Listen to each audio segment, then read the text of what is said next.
kanang mga tao na dili uto sa konstitusyon. Kimaliberan ka umasyonalista, di kaubat ka sumpong o dili. Kitang tanan without an exception. Kikauban ka, kumpare ka, o kontra ka, o dili ka mutuo sa konstitusyon, wala mo'y lugar dapat diha sa mundo. Ang konstitusyon sa ligang taas muna'y kapadagan sa atong kinabuhi sa Pilipinas. Tanang balaod sa Kongreso, tanang balaod sa mga City Council, munisipyo, barangay, musubay bidaan ng konstitusyon. Katong mga tao na dili mutuo sa konstitusyon, pahawa mo. Pasaan yung kaninong mag-meeting o iyong kontra tayo dugway. Pareho na po sa nana ko sa Davao. Mag-meeting ang kontra, sige. Pareho karoon ang sa Bulacan, sa Bustos, nisulod ng politika, ayaw siguro nga ito, kung naman ay sikreto lang, na gamiton ng pulis o na mawagan ang katong area mga truck, karang mga style na bao. Mga hindi dapat musul sa gobyerno.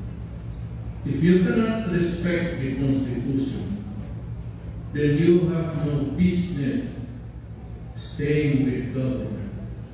Mo kinay akong tao. Dili yun maayo. Kanang eleksyon, kung sa'y kontrapartido, ayun ka, di na ka magdungan kayo magyakaw. Pagkakbangay. Pero di mo na kapinan mo meeting ni Ngari kontrapartido ni. O sige, ayaw lang ito nung sa among meeting, among meeting, NWF, PTX, ano? Ano? Ganun tinanong ka eh. Kaya kung sundi ko manikin ang presidente ko. But anyway, ano yung nalamunita na kaso? Kaya katong sa Manila, ako dili na siguro ko, pipiguan na ko rin kung suksamo, pero ang mga taga-Manila, ang mga leader na ito, init, gusto rin mo pa yung kaso. You know, mayroon ka lang ito, pulis ka, ang putang ina, inipay kahit kaso ka na, may pagbutabang ng yawa ng politiko mo bayad sa bugado. Ng pulis, masao na nagkaroon. Huwag ng mayor, kaya nakakaso, gasto na. So, if you want to remain a mayor, mapayag ka rin.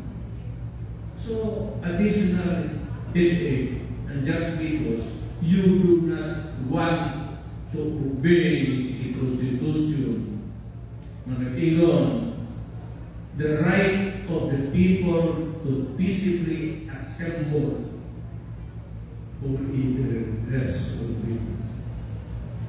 Sagrado din ang kasalanaan sa Konstitusyon. Ayaw ka na ng balako sa Kongreso, balako sa syudad o dinamo. Kanang Konstitusyon, maikot kagalinaan o niya right ng mga bugado. Ikaw ang Konstitusyon is the highest law of the land. Kalau pa kayo ng kaso na dito ngayon ng business na doon, ang mga pulis po na ito, malukay ko, kaya isang may mawagang nila kabugat o karoon. Nagpala ang kaso sa muna ako kayo So, bigay na ang mga isig kasako, mag-away, magpatay.